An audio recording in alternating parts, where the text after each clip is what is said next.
மாண்புமிகு நிதி திட்டம் மற்றும் வளர்ச்சித்துறை அமைச்சரின் தீர்மானம் பேரவையின் முடிவு. நீங்க பேசுறீங்களா? மாண்புமிகு உறுப்பினர். மாண்புமிகு பேரவைத் தலைவர் அவர்களே, அரசின் தனி தீர்மானத்தின் மீது அனைத்து இந்திய அண்ணா திராவிட முன்னேற்ற கழகத்தின் சார்பாக கருத்துக்களை தெரிவிக்கின்றேன். மத்திய வரி பகிர்வு மற்றும் மத்திய திட்ட நிதியுதவி என்ற 2 முறைகளில் மாநிலங்களுக்கு மத்திய அரசின் நிதி பகிர்வு அளிக்கப்படுகிறது. மத்திய அரசு மாநிலங்களுக்கான வரி பகிர்வை மத்திய நிதிக்குழுவின் பரிந்துரையின் அடிப்படையில் வழங்குகின்றது. 12வது நிதிக்குழுவிற்கு பிறகு தமிழ்நாட்டினுடைய நிதி பகிர்வு படிப்படியாக குறைந்து வந்துள்ளது.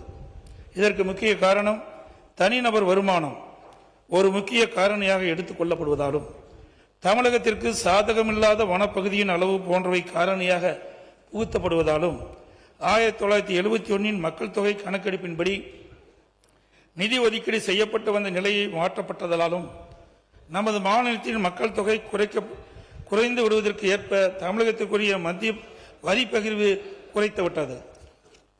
அதனால்தான் மாண்புமிகு புரட்சித் தலைவி அம்மாவின் காலத்திலும் சரி, அவருக்கு பிறகு அம்மாவின் அரசிலும் வளர்ச்சி அடைந்த மாநிலங்களை பாதிக்காத அளவிற்கு நிதி பகிர்வு செய்யப்பட வேண்டும் என்று தொடர்ந்து மத்திய அரசை வலியுறுத்தி வந்தோம்.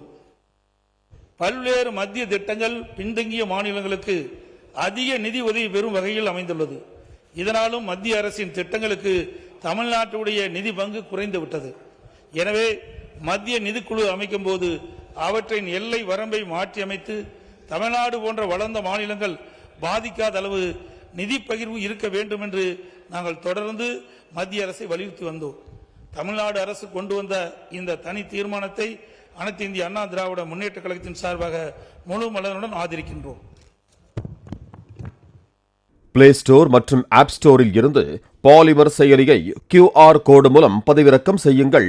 செய்திகளை உடனுக்குடன் பெறுங்கள்.